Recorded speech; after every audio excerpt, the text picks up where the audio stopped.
Buenas, bienvenidos a otro programa de Centauros de la Alcarria.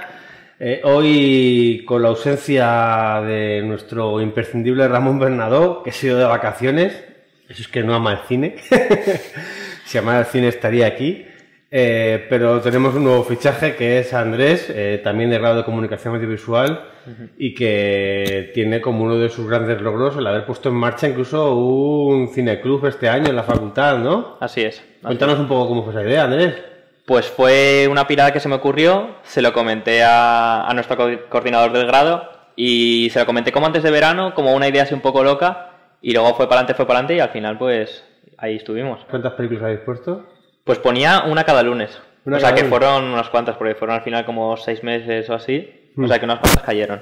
¿Y cuáles han sido los títulos que más han triunfado?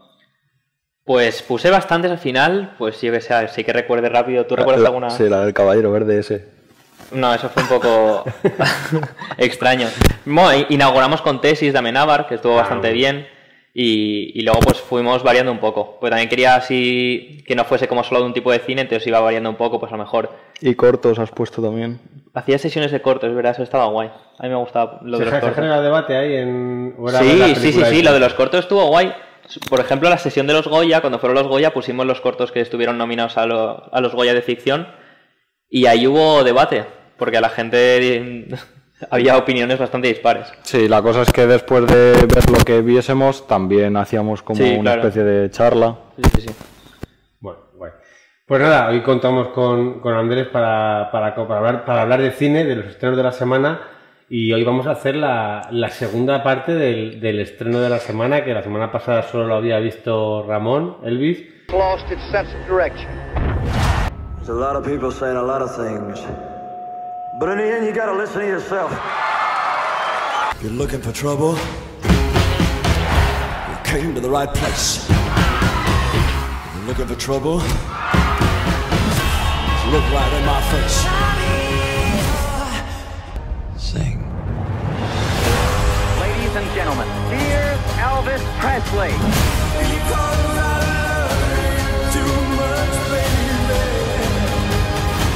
Y esta semana ya nos hemos puesto a tono también Javi y yo.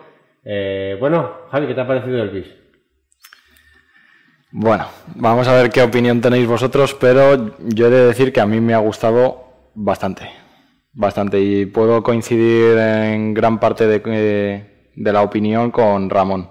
Sí que es cierto que me sobran algunas cosas, pero eso no eclipsa que me parezca una gran película. ¿Por qué? ¿Qué es lo que más te ha atrapado de la película?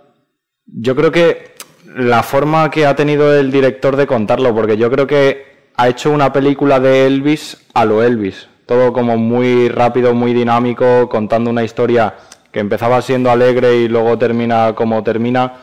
Entonces creo que me ha gustado mucho. Sí que es cierto que lo que dijo Ramón de que al final utiliza todos los recursos que existen en el mundo del cine, pues igual alguna vez sí que me cansa, ¿no? Es decir, si lo haces más simple, pues igual me atrapa más. Y luego, por ejemplo, lo de la pantalla dividida, pues es algo que a mí no me gusta. Pero creo que eso no eclipsa que me parezca una gran película, que la actuación, sobre todo de los dos protagonistas, me parezca espectacular. Y creo que me quedo con eso. Yo la disfruté bastante. No sé si es la película del año, puede que sí. Pero a mí me gustó bastante. Bueno, Elvis está dirigida por Baz Luhrmann, me cuesta mucho decir ese nombre, que es el director de películas como Romeo y Julieta, Moulin Rouge, El Gran Gatsby y aquella de Australia, y que nos es un biopic básicamente sobre la vida de Elvis Presley. Andrés, ¿a ti qué te pareció? A mí, ya lo hemos comentado antes, de por sí los biopics me aburren muchísimo, y más en plan este tipo de biopics que es como todo muy grandilocuente, o sea, es muy comercial, es una película muy comercial. Entonces yo sí que diría que la gente, pues si busca entretenerse, sobre todo si te gusta Elvis, ve a verla 100%. Si no eres 100% fan de Elvis, me parece una película más que normal. Y sí que es verdad que lo que ha hecho Javi tiene recursos súper interesantes, y al final yo estaba viendo la peli y había cosas que me llamaban mucho la atención. Me llama mucho la atención el tema este al final de la fama, de cómo retrate pues la estructura esta de auge y caída al final del personaje. Las actuaciones también. pero es que luego me sobra muchísimo metraje y muchas partes que me quedo como... Son 2 horas 40 minutos de película que en el fondo, yo esto ya lo decía también con El Caballero Oscuro, la segunda de Nolan, de Batman, que la gente se quejaba, decía que era mala película y yo decía, cuidado, si te has tragado 2 horas 40 en el cine, tan mala no será. Ya, no, sí, de acuerdo. Te ha sido, algo bueno tendrá la película. Yo soy siempre fiel defensor de las películas largas, a mí me encantan las películas largas y la gente siempre se queja, qué aburrido, tal. Pues yo hay películas que me tragaría 4 horas más de metraje tranquilamente. No es el caso de Elvis. A ver, yo lo que creo es que es una película que casi podríamos dividirla como por pasajes o como por actos, ¿no? Y a mí me funcionan bastante bien los 2 primeros actos. Con esto no quiero hablar de nudo, desenlace, no. No, me refiero como si tuviera capítulos. Y creo que cuando empieza hablando de Elvis, de su descubrimiento, hace algo que me recordaba un poco a Forrest Gump, que es utilizar la vida de un personaje, en el caso de Forrest Gump inventado, y en el caso de este Elvis, yo creo que un poco también inventada, idealizada, para hablarte de Estados Unidos y de la historia de Estados Unidos. Y en ese primer momento en Elvis me funciona bien porque me está hablando de la segregación, incluso cuando están hablando de que él no puede cantar y bailar como los negros, traía un debate que está ahora mismo otra vez sobre la mesa, con la apropiación cultural, con el exceso de corrección política, ¿no? Que el exceso de corrección política antes era fácil verlo porque era segregación, y ahora hay otro exceso de corrección política, y yo no sé si la película era consciente de eso en ese primer acto, pero me hace un debate hacia el pasado y hacia el presente que me interesa por la historia de América y por la música y por el tema de generación. No sé si vosotros detectasteis algo de eso o no en esa primera parte. Hombre, al final yo creo que todas las películas que pueden meten ahí su cuñita de promoción de Estados Unidos. Sí, pero no tanto de eso, sino generar debate. Al final también, y eso lo hablaba mucho, es que me leí el libro de Ballín, el de Me cago en Godard, que también hablaba mucho de cómo se pinta mucho el cine comercial de Hollywood como el mainstream o que está más adoctrinado, pero muchas veces es lo contrario. Y a mí me parece que aquí sí que siembra como un poco de pizca de debate, no sé hasta qué punto intencionado. Yo creo que es una forma que tienes de enganchar con el espectador, porque al espectador al final, la vida de un personaje como Elvis, que es eso, que sabemos que no va a ser real, o sea, para mí hay 2 formas de contar un biopic. Puedes coger la vida de un personaje y seguirlo durante toda su vida, que me interesa 0, que esas películas me interesan muy poco, o puedes coger y centrar ese personaje en un momento concreto de su vida. Por ejemplo, en la película está de 13 días, la de John F. Kennedy, te hablaba de la crisis de los misiles de Cuba, pero te está hablando de un personaje real y me interesa más eso. Entonces yo creo que aquí aprovecha esa relación con el momento social para que tú te enganches más al personaje y lo llevas más de cerca, porque al final cuando ese episodio acaba, que es cuando le detienen, Elvis está siendo un héroe, ¿no? Está siendo un rebelde. Justo. Yo cuando he dicho lo de comercial me refería precisamente a eso, que aprovecha, o sea, coge lo que le interesa de la vida de Elvis o de lo que puede aprovechar de ese contexto y de esa vida para luego hacer una película puro Hollywood y puro venderlo luego a la gente. Entonces, coge lo que le interesa. Y yo creo que por eso se extiende tanto en los 2 primeros actos, porque si te fijas al final lo que es la parte de la muerte de Elvis son 10 minutos al final. Bueno, el Intercontinental es más largo, pero bueno, luego llegamos ahí. Voy a avisar a nuestros espectadores que, puesto que ya hicimos el otro día un comentario a lo mejor más sin spoilers, yo hoy voy a ir a saco con los spoilers de Elvis. Tampoco, bueno, si al final muere. Si te conoces la vida de Elvis tampoco va a haber mucho. Luego, vosotros que también sois un par de entendidos, para mí la estructura de la película me recuerda a otros 2 biopics, Forrest Gump no lo es, ya he dicho que me recordaba a Forrest Gump un poco en ese uso del contexto social, pero también me parece que coge un poco prestado de Ciudadano Kane a la hora de meterte ese narrador que es el coronel Parker, que es un tío que empieza muriéndose en el suelo, que guarda un secreto y que la película está como siguiendo también su vida de manipulador y para que descubras ese secreto. Que es otro gancho, un segundo gancho que tiene la película, que es lo que oculta el coronel Parker. No lo había pensado, la verdad. Yo tampoco había pensado en Ciudadano Kane. Sí que había pensado en Mank, que justo retrataba a Mankiewicz, que era el guionista de Ciudadano Kane. Y sí, esa figura me recordaba un poco al coronel que utiliza también como un poco de hilo narrador, como esa figura, que a mí me gustaba mucho. pero no terminaba de ver quizás. Yo creo que es bastante acertado que el narrador de la película en voz en off, algo que no le gusta a Ramón, sea el coronel, porque te lo pone desde un punto de vista que no sabes muy bien lo que te va a querer decir al final, pero al final te lo dice y lo descubres tú. Bueno, tiene un secreto. Lo que dice al final no me queda muy claro. O sea, no me queda muy clara la postura de él. Porque me interesa el secreto que guarda el personaje, pero no me interesa el discurso moral que tiene el personaje. Totalmente. No, Y luego, de acuerdo. y luego otra cosa también que pensaba en Ciudadano Kane es porque Ciudadano Kane en su día fue revolucionaria en cuanto a los recursos cinematográficos que utilizó y que puso sobre la mesa. Que al final es lo que hace Baz Luhrmann, una historia que podría haber sido aburrida, te la mete con tanta tralla, tanta imagen, tanta locura, que... Es todo como súper dinámico y por eso a mí hubo momentos que dije, joder, igual me sobra un poco. Pero luego lo piensas en el contexto global de la película y dices, bueno, pero si es que si se le está pirando con todo, con la historia y con todo, pues le queda bien que lo meta.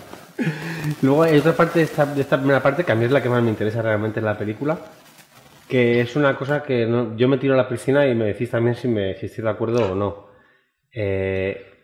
Me llama la atención cuando Elvis está de gira y tienen su primer escarceo amoroso fuera de lo que es la relación con su novia. Uh-huh. El director, mientras Elvis coge a su amante, no te pone contraplanos o planos de la novia, te pone planos de la madre, como si estuviera engañando a su madre.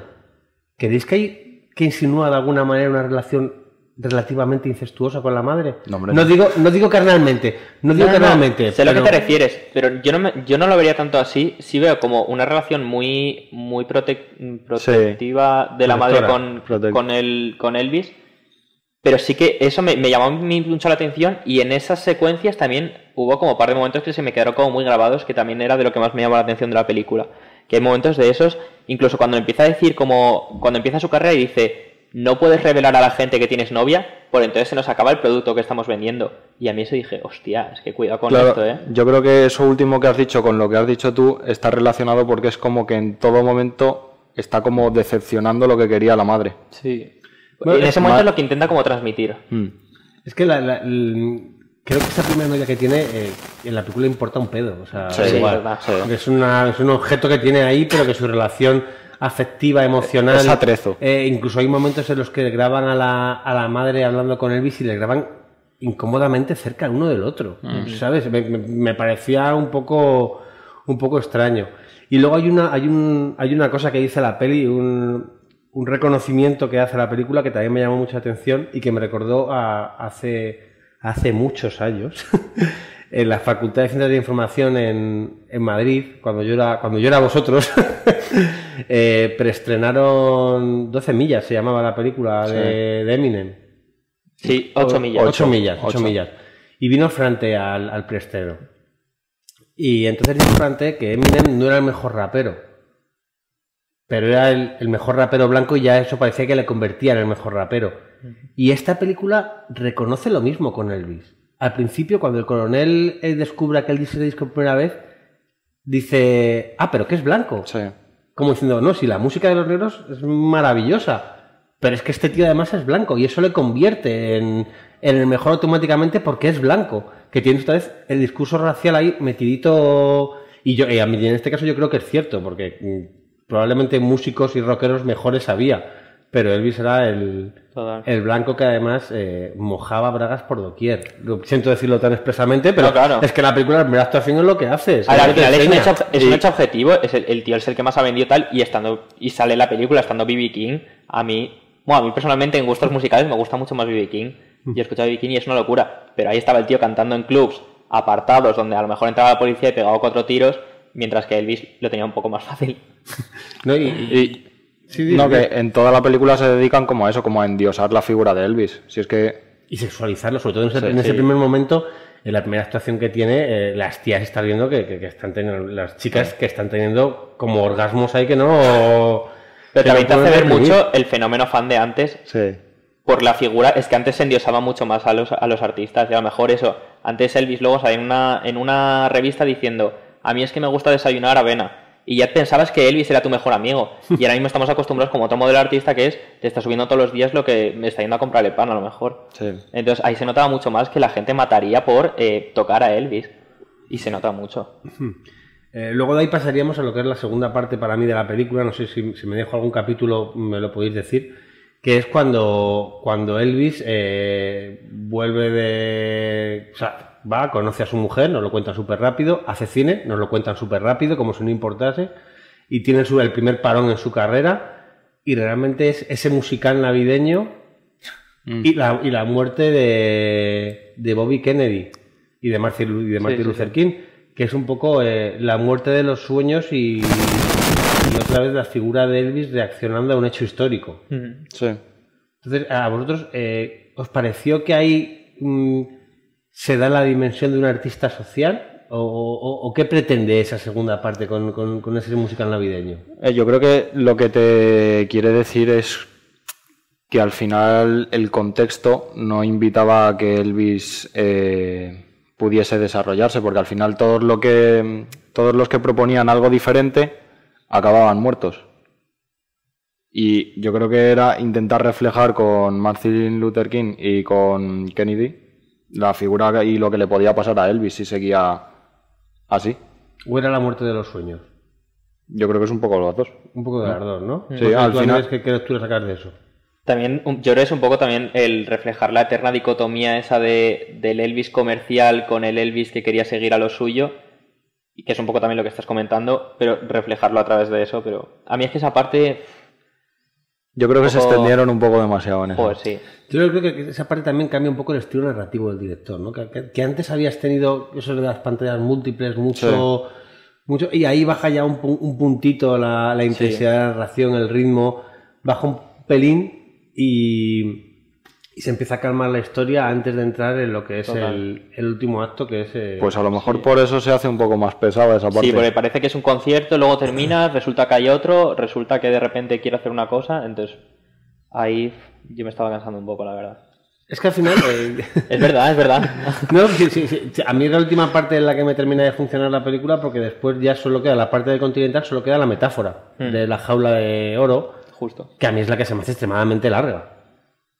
Porque encima ni siquiera abusa en el tercer acto, ya en el tercer capítulo de la historia, que sería cuando Elvis ya está entrando en Barrena para abajo, traicionado por su familia, por sus padres, por su padre, con todo el mundo queriendo exprimirle al máximo y no pudiendo escapar, cuando entra la locura. Y la película para mí es un poco indulgente también con su figura, ¿no? ¿En qué sentido? Pues en que cuando está hasta arriba de drogas y disparando a las televisiones y es un loco de las armas, le dedicas a lo mejor 5 o 6 minutos. Cuando probablemente fue una etapa de su vida mucho más larga. Sí. Claro, es lo que te he dicho, que al final, lo que es la parte final de Elvis, me parece demasiado corta con todo lo que te ha enseñado al principio. Que a lo mejor prefiero no ver media hora de Elvis intentando cantar un villancico y que me cuenten un poquito más del final. Yo creo que es la parte en la que a lo mejor se le ve el plumero a Baz Luhrmann, de decir... Sí, claro. No quiero que este tío escriba mal, quiero que este tío se me por narices. Es lo que pretendía la película y yo creo que se ve claro desde el principio. Entonces, por esa parte lo entiendo, porque entiendo que a lo mejor si lo hubiese dirigido Capadia, habría hecho un documental súper exhaustivo de cómo fue en los días finales, al igual que hizo con Amy, ¿no? Al final, que luego se ven paralelismos. Esta no era la película para mostrar esa persona o ese héroe ya como recaído. Yo creo que por eso a mí esta parte de la película es la que peor me funciona, porque hemos pasado de un discurso que estaba ligado a hechos sociales de la cultura a de repente querer convencernos de que Elvis era un pobre hombre y de repente querer convencernos de que Elvis estaba en el escenario porque necesitaba que le quisieran. Que es una cosa que se ha visto que le gusta estar en el escenario, pero que no estaba representada ni adelantada de una forma tan fuerte como nos quiere convencer al final. Sí que llega un momento que lo mencionan como a mitad de la película, lo de que el público no sé qué. Al final de la película. Y eso se vuelve a repetir y entonces ya... Pero es que eso, que no llega a funcionar del todo. Al final de la película, la última frase del coronel te dice... Ha muerto por el amor a sus fans. Claro, por eso te decía que me parece que es un discurso que cogen al final de la película, que le da mucha importancia al final de la película, pero que no me cuadra con lo que ha habido antes.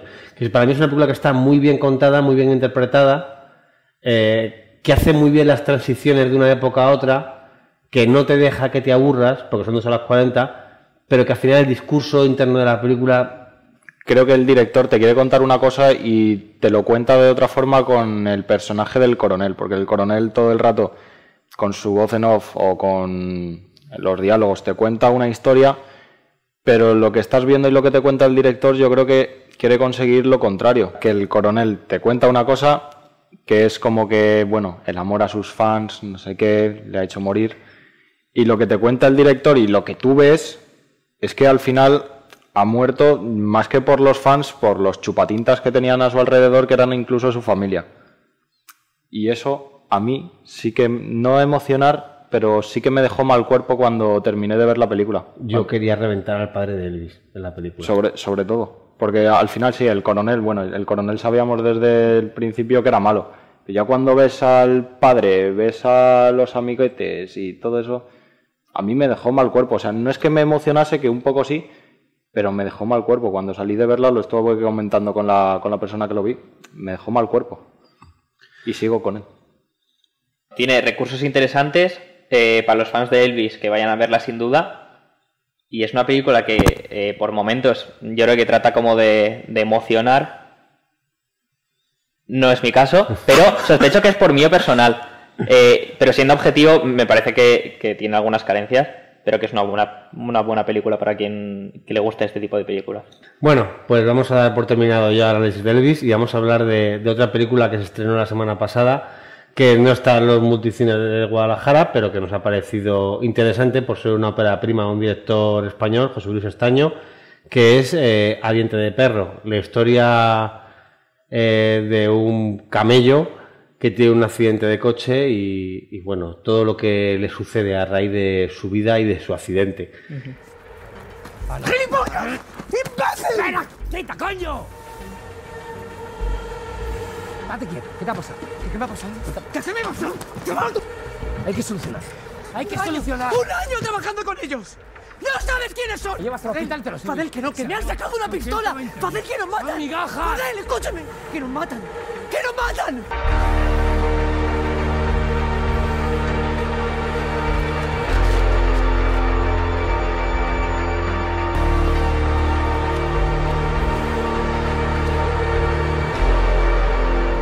No sé qué os ha parecido a vosotros. Empezamos con Andrés ahora. Una película cortita, 1 hora y 5 o algo así. Yo os lo agradezco. Es una película que os juro que me habría encantado que me gustase muchísimo, pero se me queda en un casi. Y dije, qué rabia, porque es una película que te juro que me habría encantado decir, ¡buah, qué peliculón! Y tiene cosas súper interesantes y al final es un thriller, lo que hemos comentado, que intenta ser Tarde para la ira, intenta ser cualquiera de Sorogoyen, por encima es de la productora de Sorogoyen, de Caballo Films, que la fundó Sorogoyen con 3 más, y cuando vi el logo dije, ostras, se vienen cosas. Vi los 3 primeros minutos, que parece que es el comienzo de A quien a hierro mata o cualquiera de este tipo de películas, y luego se queda en otra cosa que no está mal y al final también me llega a interesar, pero que por momentos se deshincha un poco y sobre todo lo que más me costó, se nota mucho que es una dirección novel. En ciertos casos, en detalles, tanto de los diálogos como de la acción, digo, noto que es la primera película de este tío. ¿Sí? ¿En qué? Te lo juro, yo según la veía, en ciertos diálogos que a lo mejor son demasiado exagerados, da detalles de más, que eso es algo que siempre la gente nueva peca quizás, y yo me lo noto a mí mismo cuando escribo o cuando tal, que siempre la gente tiende como a meter detalles de más. A lo mejor soy consciente que si este mismo guión lo hace Sorogoyen, o sea, habría quitado muchas cosas y por esa parte me llama mucho la atención y es una película que me interesa, pero que no me llega del todo.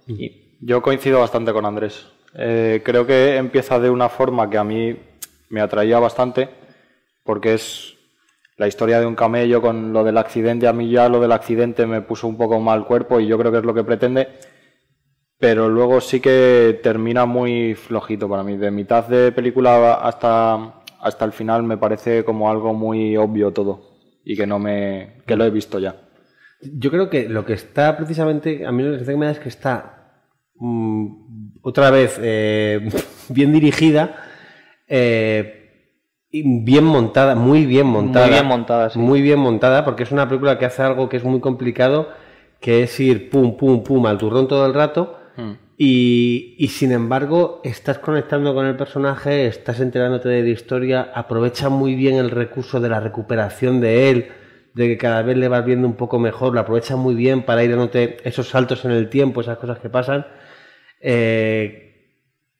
Pero sin embargo, creo que la película no prepara adecuadamente la parte de thriller. Tiene una vertiente, un carácter social, un carácter realista y un carácter de thriller que no acaba de saber integrar después en el momento final para que el desenlace sea realmente un clímax como tal y no te parezca que es algo quizá demasiado arbitrario, ¿no? Demasiado que llega así y que ni siquiera depende de todo lo que has visto antes, que podía pasar al final o podía haber pasado a mitad de la película o cuando fuera. Totalmente de acuerdo. Entonces, pero yo creo que la dirección de esa película me pareció que es una buena dirección, un muy buen montaje y los actores me gustaron mucho también. El prota a mí el que más me gustó fue bueno, iba a hacer un spoiler gordísimo. el malo, uno de los hermanos de los malos, el gordete. Sí. Ese me pareció buenísimo el tío. O sea, qué bien actúa. Y otra cosa que me parece complicadísima es la escena con el niño. Cuando el niño le está explicando el hundir la flota, Sí. sacar esa actuación de un niño me parece que tienes que ser brutalísimo. A mí por partes me recordó a la hija de un ladrón de Belén Funes. Por partes esa relación que también es como de una familia al final de lo más normal, pero con las consecuencias que tienen. Me interesa mucho esa parte. Tiene muy bien cogido el tono, pero yo lo que por eso no recordaba Tarde para la ira, porque tiene muy bien cogido el tono de ese thriller seco que puede ser brutal llegado el momento, incluso un poquito despiadado, pero no te prepara emocionalmente para lo que pasa, no estás metido en esa historia. Claro, ni sí, yo creo que respecto a lo que habéis dicho ambos, para mí el problema viene un poco más de guión que de cómo está grabada la película. A lo mejor se han quedado en la sala de montaje algunas escenas Probablemente. que te podía llegar, pero luego verá que la historia le daba vueltas a esto cuando decíamos lo de las películas de 2 horas 40, ahora vamos a hablar de Benediction, 2 horas 15. Claro, es que en 2 horas 30 o 2 horas 40 te has visto Las Gentiles y te has visto esta película de Vientre de Perro y a lo mejor te has quedado con mejor sabor de boca que viendo 2 horas y media de otra. Totalmente. La última de Philippe Garrel, que era 1 hora 08 y la vi hace poco. Y la de un pequeño plan para salvar el mundo. Esa película me pareció muy... Tenía un puntito un tanto inquietante de quién puede matar a un niño que me gustó mucho. Ya, yo iba sin expectativas y luego salí sorprendido para bien. Sí. Pero yo me quedo con la de Elvis antes que con las otras dos. Bueno, y con Benediction. Esa es otra película. Claro, es que son 2 horas y cuarto, Benediction. Ya, pero yo te he dicho de Elvis. Y a Diente de Perro tengo muchas ganas de ver lo próximo que haga este director. Y tengo muchas ganas de seguirle la pista y a ver si va a seguir con Caballo Films y todo esto, porque ahí están construyendo algo que me parece que va a buen puerto. Y durante los últimos años en España se han hecho muy buenas películas de este tipo. O sea que yo creo que para ser la primera está bastante bien. Sí. Y que pues obviamente tiene matices o cosas, para mí más de guión que de rodaje, pues que no me terminan de convencer, porque para mí es lo que he dicho antes, a mitad de la película se me cae un poco. Pero estuvo bien. Lo que decís, en España yo siempre he pensado que hacemos un poco de menos la calidad de nuestro cine negro, que tenemos un buen cine negro en España, buenos directores que han hecho muy buen cine negro y ojalá Caballo Films y Sorogoyen sigan por ese camino y sigamos explotando el cine de género, porque además al estilo Sorogoyen te da la posibilidad de hablar otras cosas que no sean estrictamente el cine de género. Pero yo creo que vamos bien por ahí. Lo que pasa es eso, que hay gente que no lo reivindica tanto como debería, pero yo creo que se están haciendo cosas y hay gente muy potente trabajando en eso, así que por esa parte yo estoy tranquilo. Pues ahora vamos a hablar de Benediction, de Terence Davis, un director con amplia experiencia. He mirado en IMDb sus películas, no he visto ninguna. Que nos trae un biopic de George Sassoon, se llamaba el protagonista, ¿no?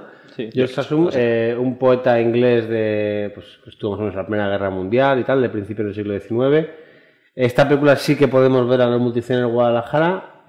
A mí se centra en toda la vida de George Sassoon, que es conocido además de por su poesía, por su posicionamiento en contra, en un determinado momento, en contra de la Primera Guerra Mundial, del alargamiento innecesario de la Primera Guerra Mundial, según dice él. Señores, uno de nuestros poetas más importantes. ¿Nombre? Sassoon Siegfried. Tú con los fantasmas de los soldados caídos y yo en el campo donde batallan los hombres. Ante tal carnicería no puedo ordenarle nada a mi conciencia. ¿Pero quién diantres es este hermosísimo jovencito? Es uno de los inconvenientes de la vida sombría que llevamos. Amigos que vienen, amigos que se van. Los enemigos siempre son fieles. Bueno, pues Javi. Yo creo que en esta debería empezar Andrés. ¿Sí? Sí. Venga, a ver. Pues sí que, vamos, por lo que has dicho antes, yo creo que sí que te ha gustado más. Sí, sorprendentemente me ha gustado más, sobre todo porque tiene muchas cosas que me interesan. Y me interesa cómo está tratado, me interesa mucho el guión, los diálogos, porque al final son también 2 horas y cuarto en los que hay muchos espacios de rellenar con diálogo, que eso puede ser bueno o malo en muchas ocasiones. A mí me parece que tiene muy buenos diálogos. Y luego también me parece una película que trata como, dentro del contexto tan cerrado que tiene, por así decirlo, trata muchos temas, porque trata desde el tema del antibelicismo como hasta los propios vaivenes del propio personaje, incluso también lo de la homosexualidad reprimida también. Trata como muchos temas, se centra en alguno más que en otro, pero luego, en contexto global, me interesa bastante la película y me lo he pasado bien viéndola. Y yo creo que eso es lo que a ti no te convencía del todo. O sea, yo... Como he dicho antes, los biopics que me cogen casi toda la vida de un señor me aburren. Esta película me habría interesado muchísimo, muchísimo si se hubiera centrado en lo que es la postura antibelicista de él. Es verdad. Porque además la película coge y te va poniendo escenas, te va poniendo fragmentos de poesías de él con imágenes de la Primera Guerra Mundial. Y yo creo que podría haber trascendido, porque a mí me coges una poesía de él y me la empiezas poniendo imágenes de la Primera Guerra Mundial. Es muy buen recurso. Y luego me vas poniendo otras guerras que hayan venido después, como para decirte que todas las guerras son la misma guerra, que todo siempre es lo mismo, y me amplías el mensaje, ¿sabes? Que empieces poniéndote recursos de la Primera Guerra Mundial y acabes poniéndote de la guerra del Vietnam, de la guerra de Irak. Sí, pero entonces ya igual perderías, porque al ser como un biopic tan centrado en esa persona... Ya, pero ya sería el discurso de él contra la guerra, contra las guerras políticas, que es algo que pasaba en la Primera Guerra Mundial. A ver, yo no soy un experto no soy un experto en guerras ni en geopolítica ni nada, pero digo que el discurso que tiene en ese momento es aplicable a... se puede aplicar hoy en día. Entonces, si te centras en eso, me puedes hacer una película mucho más universal, en la que incluso hay una escena cuando está en el manicomio encerrado o en el hospital psiquiátrico que muestra su homosexualidad con ese otro soldado, sí, que oficial que conoce, que además es más cliché de lo que se supone que es un gay, porque el protagonista, que no recordaba un poco a Fassbender, a mí es que me recordaba, yo le veía y me daba un aire a la presencia de Fassbender, no sé por qué. Y luego incluso ellos dos eran bastante parecidos también. A mí, si no los conoces, igual podías pensar que eran hermanos o algo, te lo juro.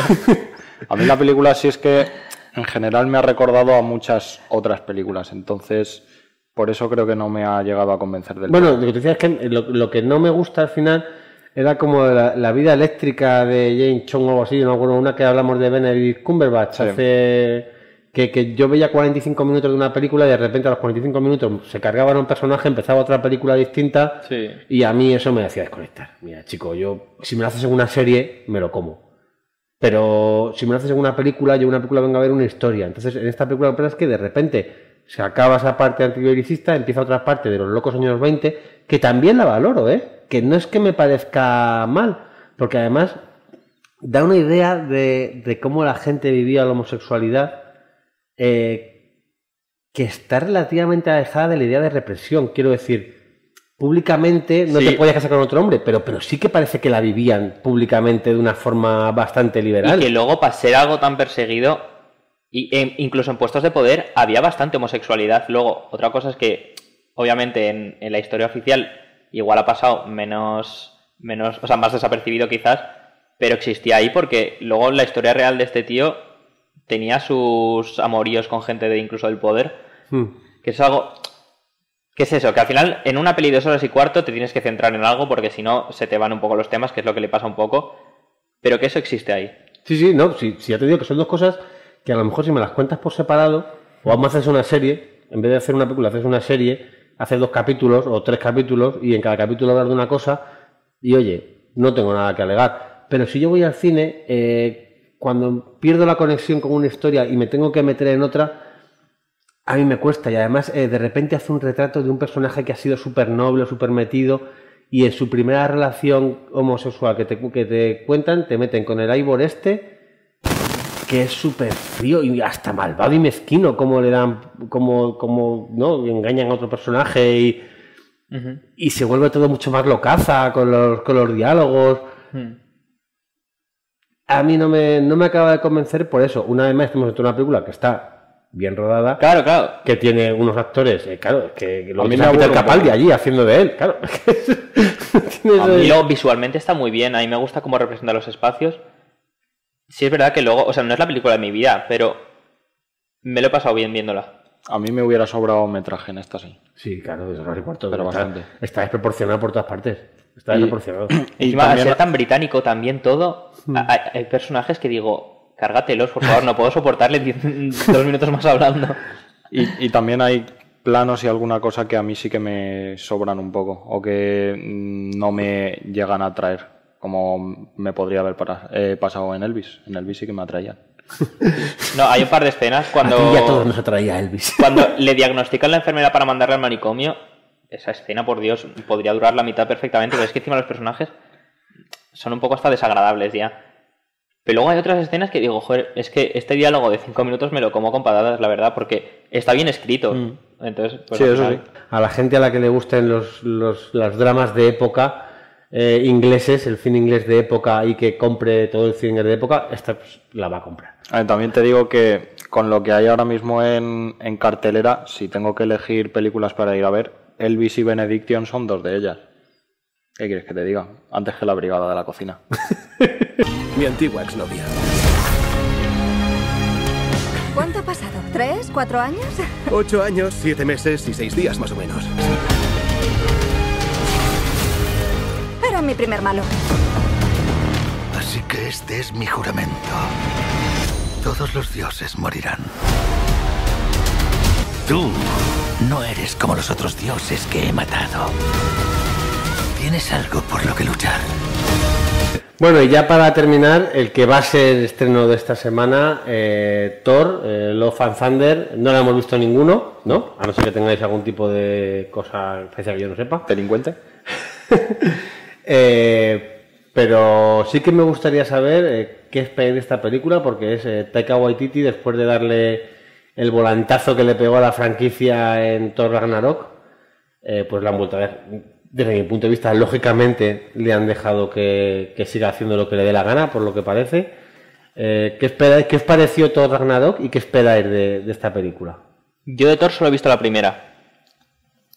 Y es que luego Marvel me perdió un poco cuando empezaron a sacar ya un montón. Pero Thor me gustaba bastante, era como mi superhéroe preferido. Y Taika Waititi me parece un tío interesantísimo. Pero tengo que ponerme las pilas, la verdad. A ver, yo como fanático de Marvel he de decir que Thor Ragnarok me pareció un peliculón y me espero mucho de esta película también. Pero hubo una parte del fandom que se enfadó bastante por el giro cómico del personaje. Porque decían que era un poco como, lo que decía él vio la primera era Kenneth Branagh, era Shakespeare, era casi tragedia y de repente nos encontramos en el polo opuesto. ¿Eso no es traicionar el personaje? A mí es que me parece bastante más atractivo lo que están haciendo, pero yo creo que lo han hecho con muchos personajes. Al final, en Thor sí que se nota un poco más porque siempre has tenido ese personaje de Loki que es un poco como más sarcástico, pero tú en Iron Man siempre has tenido un poco de comedia porque el personaje te invitaba a ello, o en Los Guardianes de la Galaxia, o en muchas películas. Ya, pero mira, sí, Guardianes de la Galaxia me va de la comparación porque Chris Pratt es un tío, o sea, en el caso de Chris Pratt y de Chris Hemsworth me parece similar. Chris Hemsworth tiene una vis cómica brutal para hacer de payaso, que es un poco lo que le pasa a Chris Pratt. Entonces han ajustado el personaje de Thor a las virtudes interpretativas o cómicas de Chris Hemsworth. El director invita a ello también. Claro, no, sí que para mí, o sea, salvó la franquicia porque La primera fue un batacazo, la segunda fue un batacazo. Bueno, a mí me gustaron. Sí, yo no voy a decir que fuesen malas películas, ¿vale? A mí incluso la segunda, que es la que la gente pone peor, le veía cosas del humor de Joss Whedon y tal, y bueno, ya empezaba a explorar un poco el carácter, la variante cómica de Chris. Entonces, bueno, pues Chris, como si fuese colega mío. De mi colega Chris. Y bueno, pues a mí me hicieron gracias, a mucha gente no le funcionó. O sea, la cuestión es que esas dos películas no funcionaron, al margen de que no nos gusten más o menos a nivel personal, funcionaron mal esas dos películas. El personaje de Thor es un personaje que ha ganado incluso más peso siendo el Thor gordo. Bueno, lo siento. Lo siento, pero vale, tenía que hacerlo. Entonces, ¿tú defiendes que eso está bien? Que cojan un personaje serio, elevado, y de repente lo conviertan en un personaje más cómico. Yo defiendo que está bien porque además tiene como cierta coherencia, si te ves todas las películas, y creo que hace una película de 2 horas 10, 2 horas y 20 que suelen durar todas las de Marvel, te la hace más llevadera y más entretenida.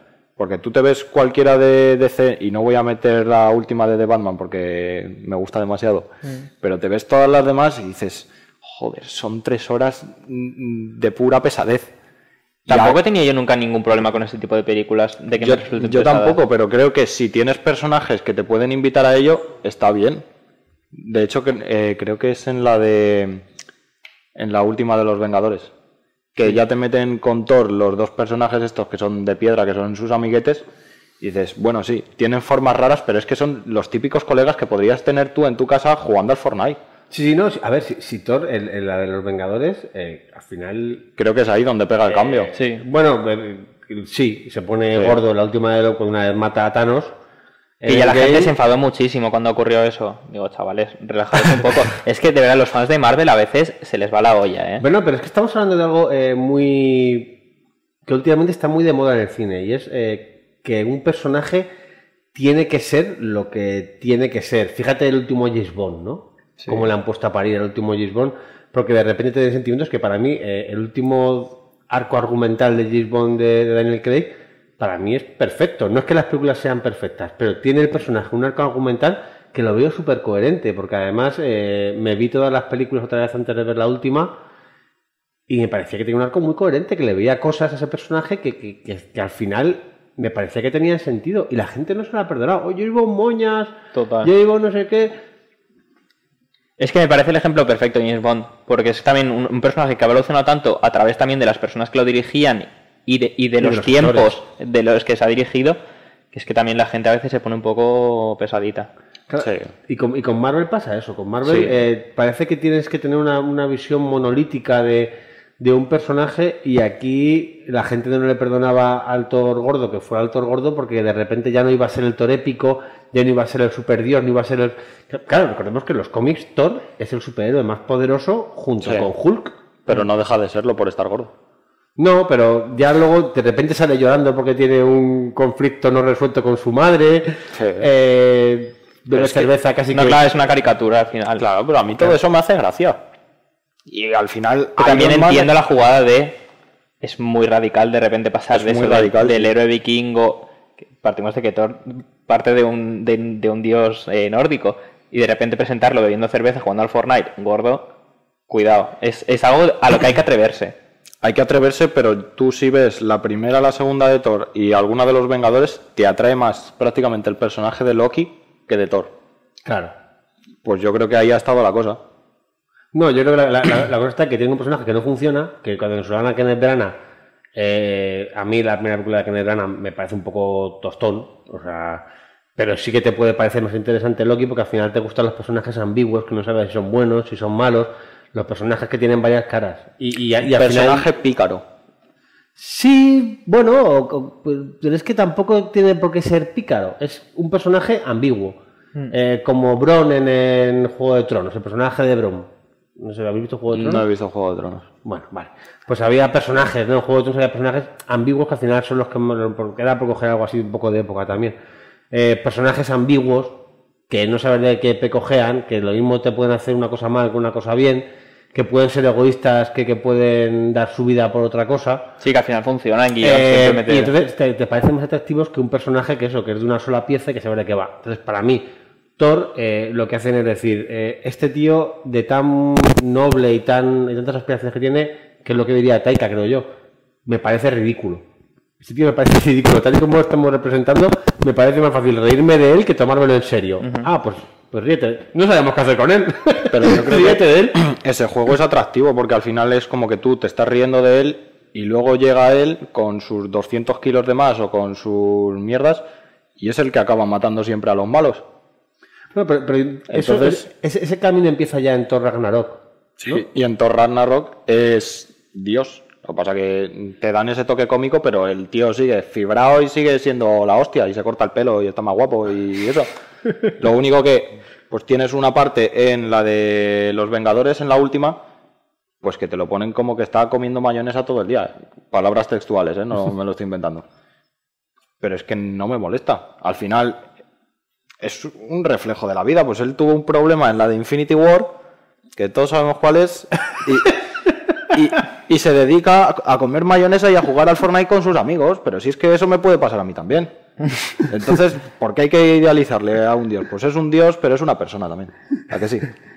O sea, yo estoy súper a favor de cambiarlo, pero también entiendo a la gente que se enfada de repente porque me parece un giro bastante... A mí es que al final lo que me interesa todo esto realmente es todo el debate que hay ahora sobre lo que decía antes de James Bond y todos los personajes que no es que este tío era blanco, es que este tío no puede ser negro, Total. Es que este tío era un personaje que era un hombre, Starbuck, ¿se llama Starbuck? El de Battlestar Galactica. La serie Battlestar Galactica. No sé qué serie. No sabes ni qué es, ¿no? Probablemente Yo la no mejor he serie de ciencia ficción de todos los tiempos. Voy a dejarlo así. A lo mejor. Pues esa serie tuvo, cuando yo era pequeño, años 80 y pocos, hubo una serie que imitaba a Star Wars que se llamaba Battlestar Galactica. Y había, era eso, una imitación de Star Wars de los cazas.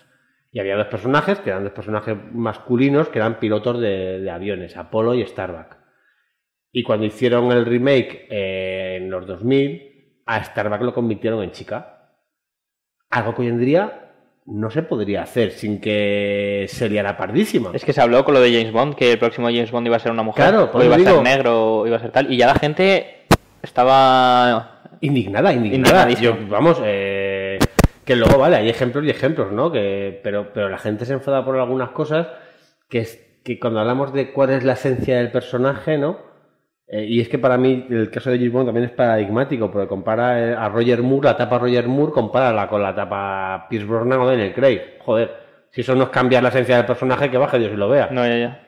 Entonces, no sé, vosotros hasta qué punto estaríais dispuestos a que os cambiaran un personaje, a que te hicieran un Batman de repente negro, si considerarías que ese Batman está traicionando el espíritu del personaje o no, o que hay que respetar de un personaje, porque en el caso de Thor me parece otro caso paradigmático, que hay que respetar en Thor para que Thor siga siendo Thor, o no hay que respetar nada, y si empiezo con un personaje que lo puedo llevar en un ciclo argumental, en un arco argumental hasta donde me dé la gana. Has hecho muchas preguntas seguidas.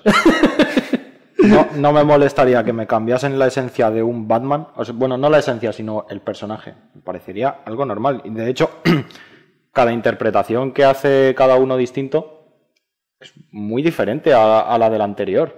Creo que esta película, por ejemplo, de Batman es muy diferente a las anteriores. En algunos casos, en otras cosas no. Pero... y no me molesta que me cambien un poco la actitud de Thor. Al final Thor sigue siendo el mismo dios, más graciosete o menos. A mí no me molesta. A mí sí me parece un personaje diferente, la verdad. O sea, pero porque es también otro enfoque diferente y yo sí lo entiendo. Y yo estoy a favor de cambiarlo. Lo que pasa es que, aunque me duela, también entiendo mucho a los fans que de repente estás como muy acostumbrado. Tú te has enamorado de un personaje y te has enamorado de una película, que es lo que te ha traído. Y que de repente te lo cambien, de repente es como ver otra cosa diferente. O sea, entonces, por esa parte sí que lo entiendo. No lo comparto, pero lo entiendo. Una primera versión de un personaje debería ser fiel, a lo mejor, por buscar un término medio.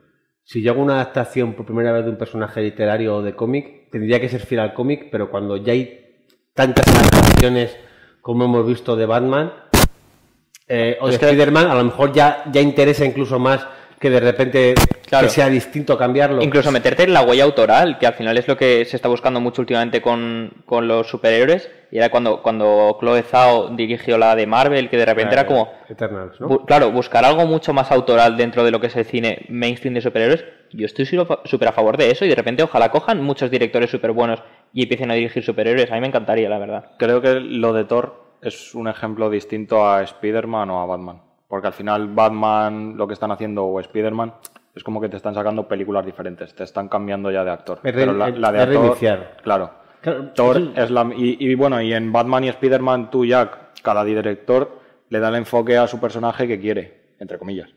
Pero Thor, yo creo que el punto clave está en que sigue siendo la misma película. Joder. Sí, es el mismo personaje. O sea, De repente la voz de Batman. ya.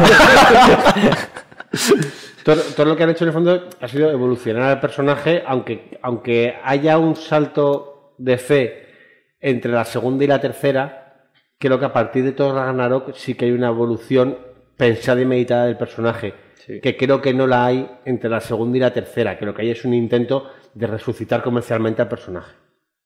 Puede ser. Y dicen, venga, vamos a pegarle Sí, un cambio porque aquí y a es correr. un personaje muy atractivo, pero que en sus películas no han llegado a ser de las mejores de Marvel en ningún caso. En las dos primeras de... No, que no, de creo Thor, que digo. fueron batacazos. Y de hecho, lo que decías tú de Chloe Zhao, creo que Chloe Zhao con Taika Waititi son los dos únicos directores de Marvel que realmente han tenido posibilidad de hacer algo realmente autoral. 100% de acuerdo. Eternals es un me tostón. parece un hecho objetivo. Bueno, pero es autoral. O sea, Eternals es el DC de Marvel. O sea, es un Marvel llevado a DC. Un tostón. Bueno, vale, pero es autoral. Yo no voy a entrar... A mí no me desagrado del todo, pero entiendo las críticas. Pero es que a veces somos gente muy, ¿verdad? Somos muy empáticos con todo el mundo, entendemos a las personas. Entonces, pero son los únicos directores, porque luego tú ves a Sam Raimi, tampoco se ve tanto Sam Raimi. El otro día con Scott Derrickson, en la primera de Doctor Extraño, y le pones a Scott Derrickson como si me pones a otro cualquiera, me habría dado igual. Sí, el único, eso. bueno, quizás Joss Whedon fue el que marcó también una forma de hacer cine de Sí, Marvel. estás hablando ya del sello particular de cada director. Sí, no, pero- pero ¿de qué directores han podido dejar ese sello? Sí, sí, estoy de de hecho, acuerdo. en la primera película de Ant-Man, el problema con el director, que era el de Baby Driver, Sí, Edgar Wright.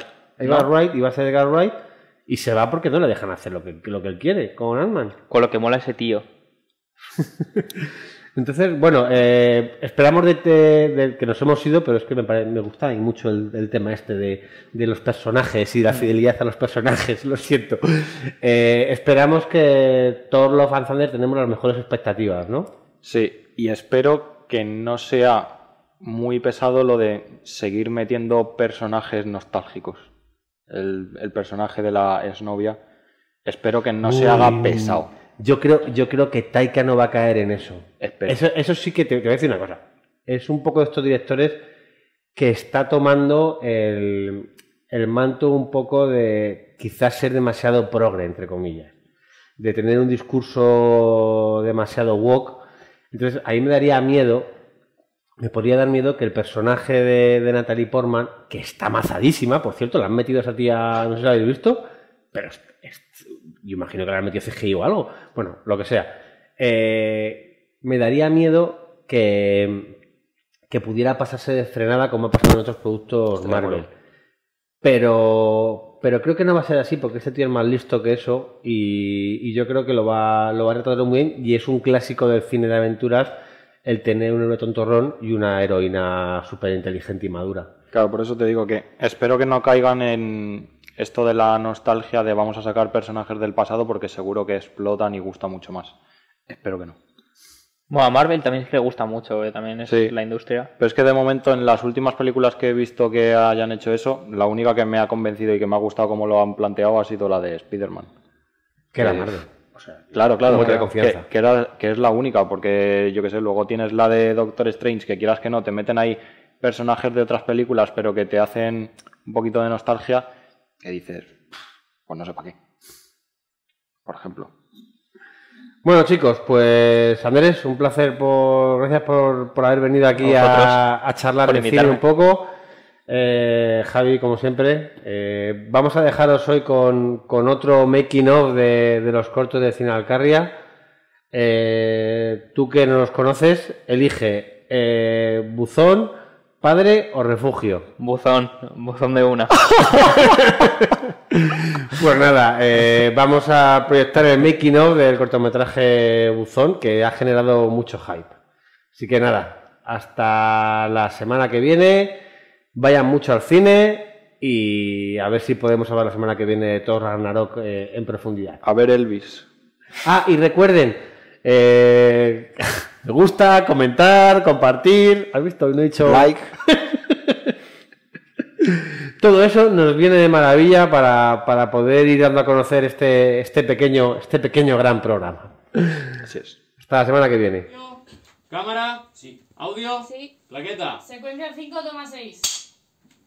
Y acción. Pues el corte Buzón, bueno, para no ir destripando bastante, lo que vamos a dejar en claro es que, bueno, como el propio nombre indica, va sobre Jürgen, un chico que tiene una obsesión por leer cartas, por leer correo ajeno, y debido a eso se ve un día transformado en buzón y tiene que convivir con ello, y además también el corto trata sobre la reacción de su entorno, tanto su familia, sus padres, conocidos, y bueno, cómo se va tomando el mundo ese extraordinario caso, ¿no? Que es un chico convertido en un buzón de correos. Al final ha devenido en lo que es un corto de comedia, pero nuestra idea principal era incluso hacerlo de drama, ¿no? Por el hecho de, joder, te has convertido en un buzón, no es algo que te tomes bien a la primera, pero bueno, fue evolucionando, fuimos hablándolo y al final es lo que hoy en día se ha convertido. Sí que es verdad que en la carrera hemos participado en alguna autoproducción, ¿no? Se podría decir. Financiada por nosotros. Financiada por nuestros queridos bolsillos, pero nada de estas magnitudes, que haya tenido tanta repercusión y haya participado tanta gente. Más allá de esto y de lo que he hecho en la universidad, bueno, en la cuarentena me compré una cámara con mi hermano, pero hicimos el gamba solo, o sea que me sirvió para aprender, pero nada más. Esto es lo más serio que hemos hecho. Yo me llevo todo el aprendizaje de estar rodeado de tanta gente que sabe, que te das cuenta que hay gente que sabe muchísimo a tu alrededor y que está para ayudarte un montón, y el buen ambiente que ha habido siempre, pese a dificultades y que bueno, no es una superproducción de Hollywood y quieras que no tienes todas las facilidades a tu alcance, pero que pese a eso ha salido en tiempo y que va a ser un resultado espectacular. Sí, creemos que os va a gustar bastante. Y bueno, yo coincido bastante con mi compañero y amigo en lo que nos llevamos de este corto, sobre todo lo que he aprendido, a la gente que he conocido y nada, la experiencia, no sé. Es raro decir que un buzón me ha alegrado el fin de semana, pero es verdad.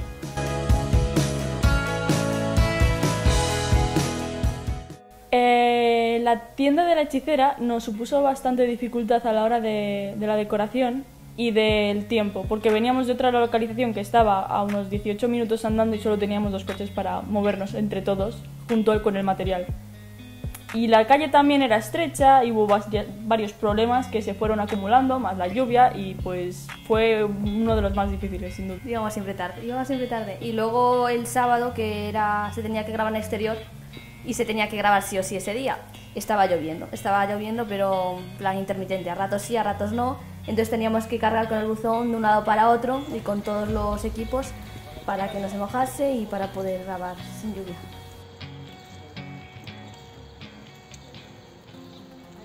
Sí, yo he hecho varias interpretaciones en frente de la cámara, sobre todo para cortometrajes y también para alguna serie como extra y también en alguna película. Yo la verdad es que nunca había tenido la oportunidad de trabajar en un proyecto de esta magnitud, pero sí es verdad que también he trabajado como figurante y he grabado pues algunos que otros cortos estudiantiles. La novia, la primera dificultad que tiene es ciertas palabras que tiene en su guión, sobre todo la palabra ursusagalamatofilia, que es una filia sexual que tienen los protagonistas, que se trata en tener sexo vestidos de peluches. Y pues bueno, fue bastante curioso tener que aprenderme esa palabra. Sí, bueno, justo cuando íbamos a practicar la ursusagalamatofilia, ¿no? Mi personaje tenía que tener una máquina de escribir aquí, entre pierna y pierna, ¿no? Y esas máquinas de escribir, ustedes saben que no pesan su cosa, pues pesan 1 tonelada, 200 kilos y así. Entonces, claro, o sea, entre toma y toma, al final nos alargamos hasta más de 1 hora y yo tenía esa máquina de escribir aquí entre las 2 piernas y bueno, casi me quedo estéril, pero la verdad es que no importa, yo me la pasé bien, así que... Hombre, yo personalmente en lo sexual creo que no comparto nada con ella, porque tiene unas filias muy raras la muchacha. Pero, por otro lado, en lo personal, sí que comparto que es una persona que sabe muy bien lo que quiere, que es muy directa, que no se calla cuando le preguntan, que se sabe defender muy bien y pues creo que es precisamente eso lo que comparto con ella. Yo con Jürgen comparto quizás la curiosidad por conocer de verdad la verdad, o sea, de verdad las personas y lo que ellos quieren expresar, ¿sabes? A mí por lo menos me interesa mucho conocer a ese chofer que te lleva de un lado para otro, que te lleva por ejemplo de Guadalajara a Madrid o a ese camarero que te hace el favor de limpiarte la mesa cuando vas a un restaurante o un bar. Creo que eso es lo que comparto con Jürgen. Pues yo sin duda me llevo es el buen trato que hemos tenido todos en el equipo, en el rodaje, tanto los de producción como los de realización. Todo el mundo en el equipo ha sido súper buena onda y sobre todo la experiencia, ¿no?, de estos rodajes, que es al fin y al cabo donde nos formamos y donde realmente aprendemos lo que queremos llegar a ser un día de manera profesional. Y nada, básicamente eso, el buen feeling. Yo no tengo mucho más que agregar a las palabras de Sofía. Yo creo que lo que nos llevamos de acá es el buen rollo, el aprendizaje de toda esta experiencia y que sobre todo que nos hemos pasado bien haciendo, lo hemos disfrutado un montón y también por la oportunidad que nos están dando, que por eso nos estamos muy agradecidos.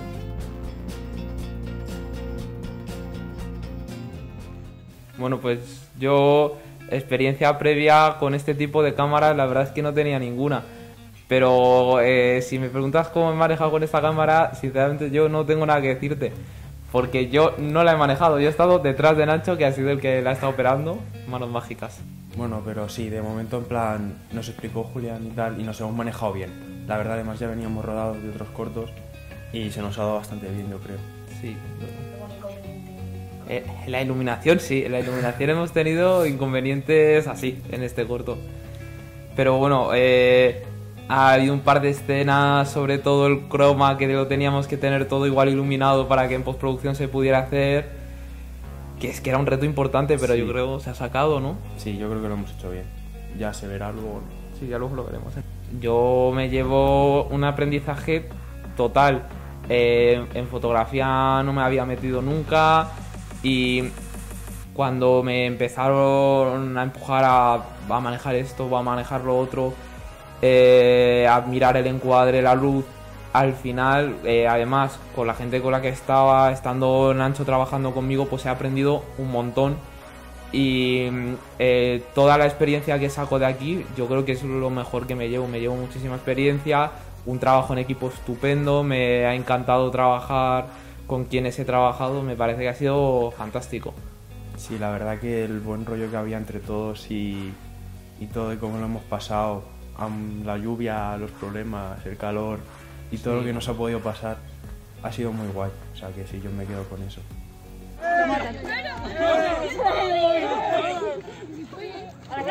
La escena final, donde estamos todos los que participamos en el rodaje, fue una de las más divertidas. Y de las más bonitas también. Sí, y el final es maravilloso. A mí me encanta.